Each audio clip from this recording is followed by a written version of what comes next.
करेंगे chapter 2 from the book it's so happened और chapter का नाम है children at work. This is a chapter from class 8th का सिलेबस। सो अब हम पढ़ते हैं children at work. Before you read, there are many reasons why children have to work. Some help their family make a livelihood. Others who run away from unhappy homes need to support themselves. Children who have to work can't go to school and play like other children of their age. तो हम पढ़ने से पहले ये देखते हैं कि जो चिल्ड्रन एट वर्क जो हम चैप्टर पढ़ने वाले हैं, तो इसके हमें कुछ रीजंस दिए हुए हैं कि हमें जो चिल्ड्रन हम लोगों को देखते हैं, जो बच्चों को देखते हैं कि वो काम कर रहे हैं, तो वो काम क्यों कर रहे हैं. कुछ बच्चे काम इसलिए कर रहे हैं क्योंकि वो अपनी फैमिली को हेल्प करना चाहते हैं कि उनके पास कुछ पैसा आ सके सो दैट वो अपनी बेसिक नेसेसिटीज़ पूरी कर सके. और जो बाकी है वो अपने घर से भाग चुके होते हैं क्योंकि उनके जो घर हैं वो उनको अनहैप्पी रख रहे होते हैं, मतलब नाखुश रख रहे होते हैं. तो इस वजह से उन्हें अपने आप को सपोर्ट करना होता है, इस वजह से वो काम करते हैं. और कुछ बच्चे जो होते हैं हु हैव टू वर्क, जो बच्चे काम करते हैं वो स्कूल नहीं जा पाते और बाकी बच्चों की तरह खेल कूद में पार्टिसिपेट नहीं कर पाते. सो हम अब पढ़ना स्टार्ट करते हैं chapter. Velu an 11-year-old boy runs away from home. तो पहले पार्ट में हम देख सकते हैं कि एक वेलू नाम का बच्चा है जो 11 years old है, मतलब 11 साल का है, और वो अपने घर से भाग जाता है. He wanders around for hours before getting on a train to Chennai without a ticket. तो वो काफ़ी घंटे यहाँ वहाँ भटकता है. वॉन्डर अराउंड करना मतलब यहाँ से वहाँ भटकता है. फॉर आवर्स मतलब काफ़ी घंटों के लिए, इससे पहले कि वो एक ट्रेन कैच करे और चेन्नई चले जाए बिना टिकट के. Tired and hungry, he doesn't know where to go when a stranger at the station shouts a word of welcome. तो बहुत ही ज़्यादा टायर्ड है, थका हुआ है, बहुत ही भूखा है और उसको बिल्कुल नहीं पता कि उसको जाना कहाँ है. और वहाँ पे जो स्ट्रेंजर्स है स्टेशन में, वो चिल्ला रहा है कुछ वर्ड्स ऑफ वेलकम कि आओ चेन्नई आओ करके. तो वेलकमिंग वे में कुछ बोल रहा था. When the Kanyakumari Express pulled in at Chennai Central, it took Velu some time to get off. तो जब कन्याकुमारी एक्सप्रेस रुकी चेन्नई सेंट्रल पे, तो वेलू को कुछ टाइम लगा कि वो उतरे उस ट्रेन से. When he finally stood on the platform, his legs felt wobbly. और वो जैसे ही प्लेटफॉर्म पे फाइनली नीचे उतरा तब उसके जो पैर थे वो कांपने लगे. वॉबली मतलब सीधे खड़े नहीं हो पा रहे थे. As if he was still on the moving train, कि अनस्टेडी पैर थे उसके, इस वजह से क्योंकि जो मूविंग ट्रेन होता है उस पर आप खड़े होते हो तो हमेशा ट्रेन हिलती रहती है, इस वजह से. ओ ये out of the way, a porter went by with a loaded trolley. Velu jumped aside. तो एक पोर्टर होता है, एक इंसान होता है जो सामान, जो ट्रॉलीज होती है वो भरी हुई होती है, उसको वो लेके घुमा रहे होते हैं, वहाँ से एक जगह से दूसरी जगह पहुँचा रहे होते हैं.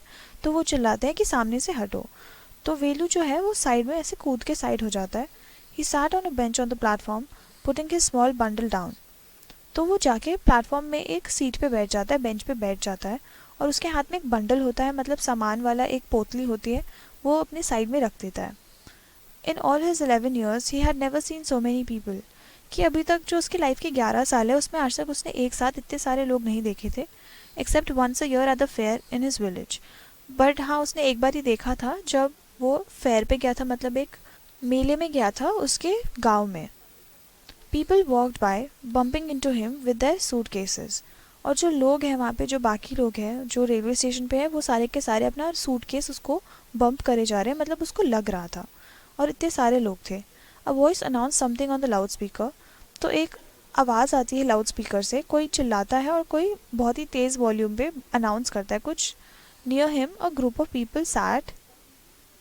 उसके आगे हम देखते हैं सैट ऑन देयर लगेज. तो उसके सामने आजू बाजू बहुत सारे लोग थे जो अपने लगेज के ऊपर बैठे हुए, मतलब अपने सामान के ऊपर बैठे हुए हैं. Looking at a TV hanging from the roof. वो देखता है कि बहुत सारे लोग वहाँ पे टीवी देख रहे हैं जो रूफ पे लगा हुआ है, जो ऊपर दीवार पे लगा हुआ है. The noise was terrible. और जो उसकी आवाज़ थी वो बहुत ही ज़्यादा बुरी थी, झेली नहीं जा रही थी. Velu put his head down on his knees. तो वेलू ने अपना सर अपने नीज में डाला, उसने अपना हेड डाउन कर लिया. Feeling miserable and exhausted. तो उसको बहुत ही ज़्यादा अजीब सा लग रहा है, बहुत ही ज़्यादा अनवेल फील कर रहा है, वो मिजरेबल भी फील कर रहा है, बुरा भी लग रहा है उसे, और वो बहुत ज़्यादा थका भी हुआ है. एग्जॉस्टेड का मतलब होता है बहुत ज़्यादा थका हुआ, मिजरेबल मतलब unhappy. He had run away from his village 2 days ago. वो अपने घर से भागा था 2 दिन पहले. For 2 days he had eaten nothing but some peanuts and a piece of jaggery. तो उसने 2 दिन से कुछ नहीं खाया था, बस उसने कुछ पीनट्स खाए थे और थोड़ा सा जागरी खाया था. पीस ऑफ जागरी मतलब थोड़ा सा गुड़ खाया था, और पीनट्स मतलब मूंगफली. In his bundle he carried a shirt, a towel and a comb. तो उसके पास जो बंडल था उसमें क्या क्या सामान था, एक शर्ट थी, एक टॉवल था और एक कोम था। He had walked for most of the first day to Kannur and then got to the train to Chennai. तो उसने पहले दिन क्या किया था कि वो कन्नूर तक गया, उसके बाद वहाँ से चेन्नई की ट्रेन पे चढ़ गया। Velu had no money for a ticket, but luckily the ticket conductor didn't come to the unreserved compartment.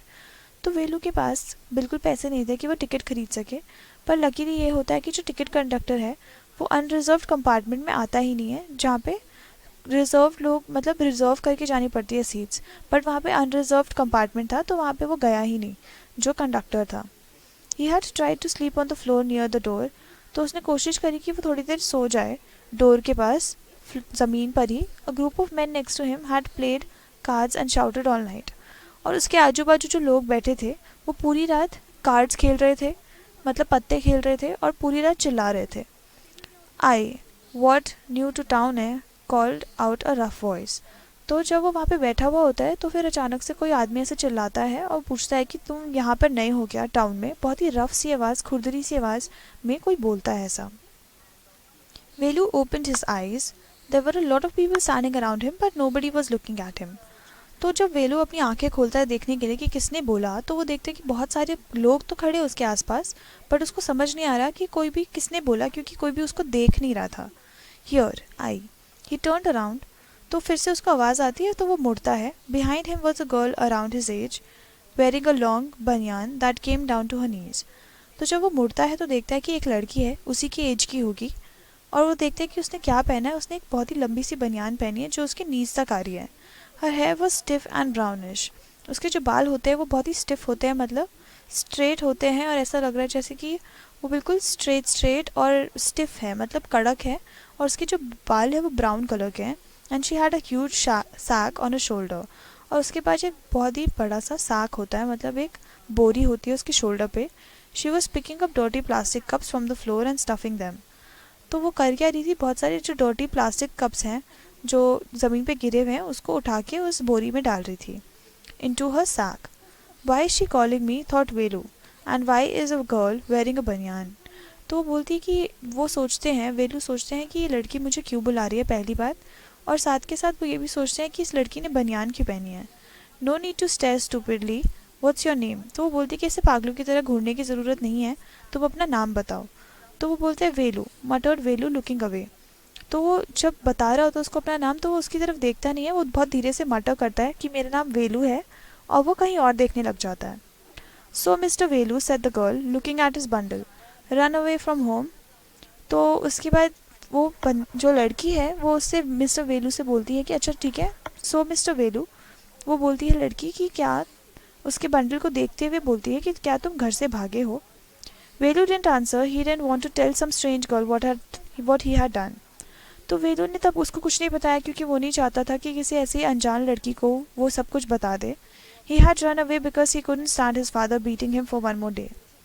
तो वो बच्चा जो है वेलू, वो भागा किसने था घर से, क्योंकि वो एक दिन और नहीं रह सकता था उस घर में, क्योंकि उसके फादर उसे रोज़ मारते थे, तो वो एक और दिन वहाँ नहीं रह सकता था। His father would snatch away all the money Velu and his sister earned and spent it on drinks. तो उसके जो फादर थे वेलू के, वो वेलू और उसकी बहन ने जितने भी पैसे अर्न करे होंगे, कमाए होंगे, वो सब कुछ वो जाके दारू पीने में स्पेंड कर देते थे। Don't think I don't know, this place is full of children like you, so what are you going to do here, become rich. तो जो वो लड़की है वो आके बोलती है कि तुम ऐसा मत सोचो कि मुझे कुछ पता नहीं है, यहाँ पे सारे बच्चे तुम्हारी तरह ही हैं। सो तुम यहाँ पे क्या करने आए हो ये बताओ, क्या तुम यहाँ पे अमीर बनने आए हो। She sat down next to him. Velu shifted away slightly. तो वो उसके साइड में आके बैठ जाते हैं और वेलू बहुत ही डिसेंटली साइड हो जाता है, थोड़ा सा शिफ्ट हो जाता है। He felt hungry, pinching him and pressed his stomach with a grimace. तो उसको बहुत ज़्यादा भूख लगी थी कि वो इस वजह से उसके फेस पे ग्रिमिस दिखाई देता है। ग्रिमिस मतलब twisted expression on the face due to pain, कि अगर हमें दर्द होता है तो हम थोड़ा सा फेस को एक्सप्रेशन आता है ना, राइट, कि हम थोड़ा सा स्क्विंट करते हैं। तो वैसे उस तरह से उसके फेस पे एक्सप्रेशन आ रहा था कि उसको बहुत ज़्यादा भूख लगी है, वो देख के ही पता चल रहा था। हंग्री आज द गर्ल, तो वो जो लड़की है वो बोलती कि क्या तुम्हें भूख लगी है। You won't get food by sitting here glumly making faces, I can find some if you want. तो वो बोलती है कि तुम्हें यहाँ बैठे बैठे ग्लमली अगर तुम ऐसे सैडली बैठे रहोगे तो तुम्हें कुछ खाना वगैरह नहीं मिलेगा। ग्लमली का मतलब होता है सैडली, कि तुम्हें ऐसे कुछ खाना नहीं मिलेगा, शक्लें बनाने से कुछ नहीं होता। वो बोलती कि मैं तुम्हारी हेल्प कर सकती हूँ, आई कैन फाइंड सम खाना इफ़ यू वांट, कि मतलब वो खाना ला के उसको दे सकती है अगर उसको चाहिए तो। She picked up her sack and started to walk away. तो वो अपना साक उठाती है, उसके बाद चलने लगती है। Velu stayed on the bench, तो वेलू वहीं बेंच पे बैठा रहता है। What should he do? Should he follow this girl? Where was she going to take him? She was disappearing into the crowd. तो वेलू सब सोच रहा होता है कि वो क्या करे। क्या उसको उस लड़की को फॉलो करना चाहिए, उसका पीछा करना चाहिए, और वो कहाँ लेके जाएगी वेलू को। और फिर वो धीरे धीरे क्राउड के अंदर, मतलब भीड़ के अंदर डिसअपियर हो रही थी, गायब हो रही थी। So he had to make up his mind quickly. तो वेलू को बहुत ही ज़्यादा क्विक डिसीजन लेना पड़ रहा था।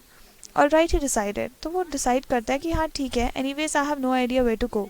तो वो बोलता है कि हाँ मुझे एनीवेज नहीं पता कि मुझे कहाँ जाना है। He jumped up and run after her. तो वो कूदता है और उसके पीछे पीछे जाता है। She wasn't even looking back to see where he was. तो वो कूद के जब उसके पीछे पीछे जाता है तो वो देखता है कि वो लड़की मुड़ के उसको पीछे देख भी नहीं रही कि वो आ रहा है कि नहीं आ रहा। तो अब हम चैप्टर का सेकेंड पार्ट करते हैं। Velu follows his friends through the crowded street to a big building. तो वेलू जो है उस लड़की को फॉलो करता है, बिल्कुल भीड़ वाली स्ट्रीट्स में से एक बड़ी सी बिल्डिंग के अंदर वो जाते हैं। Behind the building there was a big garbage bin. और उस बिल्डिंग के पीछे एक बहुत बड़ा सा गार्बेज बिन होता है। Velu wonders why they are there at all. और फिर वेलू सोचता है कि वो लोग वहाँ पे खड़े ही क्यों हैं आखिरकार। He caught up with a girl as she was leaving the station. When they got to the road, Velu found that the vehicle kept coming and never stopped for anyone. तो वो जाके पहुंच जाता है, उस लड़की के साथ चलने लगता है फाइनली, क्योंकि लड़की बहुत आगे होती है तो उसको भाग भाग के उसके तक पहुंचना पड़ा। सो फाइनली वो उसके पेस पे आ जाता है। और फिर वो दोनों के दोनों साथ में स्टेशन छोड़ते हैं, वहाँ से निकलते हैं स्टेशन की जगह से। और फिर वो जब रोड पे पहुँचते हैं तो वहाँ पे जाके वेलू को पता चलता है कि जो भी व्हीकल्स हैं जो आते रहते हैं वो कभी रुकते नहीं किसी के लिए भी। Smoke and dust flu at him from all sides making his head spin. तो स्मोक और डस्ट, जो भी पोल्यूशन है व्हीकल्स का, सब कुछ उसके मुंह पे आ रहा होता है, सब कुछ उसको दिख रहा होता है, और फिर उसकी वजह से उसका जो सर है वो चकराने लगता है। They had to wait for a long time before they could find a gap to run through. तो उनको काफ़ी देर वेट करना पड़ा था सो दैट वो थोड़ी सी जगह देख पाए कि वो निकल पाए उन व्हीकल्स के बीच में से। Velu kept hesitating and the girl finally dragged him to the other side. तो जो वेलू है वो हमेशा हेजिटेट करता रहता है, मतलब वो उसको मन नहीं जाने का, उसको डर लग रहा था। पर जो लड़की है वो उसको फाइनली ड्रैग करके खींच खींच के ले जाती है दूसरे साइड तक, क्योंकि वेलू इन सब चीज़ों की यूज टू नहीं होता, तो इस वजह से वो झिझक रहा होता है। हेजिटेटिंग मतलब झिझकना। What do you think you doing grazing cows? If you stand around in the middle of the road like that you will be chutney. तो बोलती कि तुम क्या सोच रहे हो, तुम यहाँ क्या कर रहे हो, तुम भैंस थोड़ी चरा रहे हो, गाय थोड़ी चरा रहे हो। अगर तुम यहाँ पे ऐसे खड़े रहोगे रोड के बीच में तो फिर तुमको चटनी की तरह ये लोग पीस के चले जाएंगे। Velu's heart was still beating fast. तो वेलू ने रोड क्रॉस किया, उसको वो अचानक से खींच के ले गई, इस वजह से वेलू थोड़ा डरा हुआ था और उसका जो दिल था बहुत ज़ोरों से धड़क रहा था still. He looked back at central station and the traffic speeding by. तो वैसे सेंट्रल स्टेशन में पीछे देखता है और देखता है कि ट्रैफिक जो है और तेज़ तेज़ जा रहा है। How had they manage to come through that? तो वो सोचता है कि इन लोगों ने अगर क्रॉस कर लिया है रोड तो वो करा ही कैसे।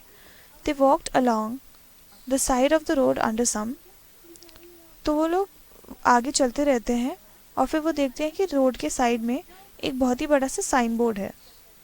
वेलू looked up at the pictures, banyans, car tires, pens, a woman holding a box। तो वहाँ पे वो पिक्चर्स वगैरह देखता है साइन बोर्ड्स पे। तो वहाँ पे बनियान होती है, कार टायर्स वगैरह लगे होते हैं उन बोर्ड्स पर, पेन्स होते हैं, एक औरत ने एक बॉक्स पकड़ा हुआ है। The writing was all in English so he didn't know what it meant. और जो भी लिखा हुआ होता है उस पर वो सब कुछ इंग्लिश में होता है, इस वजह से उसे समझ नहीं आता कि क्या लिखा है आखिरकार। The girl turn on to a wide bridge and walked up. तो जो लड़की है वो एक ब्रिज के तरफ मुड़ती है और ऊपर चढ़ने लगती है। Velu stopped and peered over the railing. तो वेलू 2 मिनट रुकता है, उसके बाद रेलिंग के थ्रू ऐसे पीप करता है, मतलब थोड़ा सा देखने की कोशिश करता है कि क्या है यहाँ पे। Under him the road ran into the city. तो उसके नीचे से जब वो देखता है तो देखता है कि जो रोड है वो सिटी के टुवर्ड्स जा रही है। In the distance he could see huge buildings and towers and more roads. तो फिर वो काफ़ी दूरी पे देखता है कि वहाँ पे बहुत बड़ी बड़ी लंबी लंबी इमारतें हैं और टावर्स हैं और बहुत ही और भी ज़्यादा काफ़ी सारी रोड्स हैं। See that big building with this wall around it, if you are not careful you will soon be counting bars there. The girl grinned and pointed at a huge building. तो वो बोलती है कि वहाँ पे एक बहुत बड़ी सी बिल्डिंग है जिसके सामने अराउंड वॉल्स वगैरह हैं, मतलब उसके आजू बाजू वॉल्स हैं। तो वो बोलती है कि क्या तुम ये बिल्डिंग देख सकते हो, और अगर तुम केयरफुल नहीं रहे, मतलब अगर तुम चौकन्ने नहीं रहे, तो तुम बहुत जल्दी उसी जेल में होगे, मतलब उसी जगह पे you will B counting bars, मतलब जो जेल के बार्स होते हैं उसको तुम गिन रहे होगे। The girl grind and pointed at the huge building. तो वो जो लड़की है ऐसे हंसने लगती है, स्माइल करने लगती है और फिर उस बड़े से बिल्डिंग को दिखाती है। तो इसके आगे हम नेक्स्ट वीडियो में कंटिन्यू करते हैं। Thank you.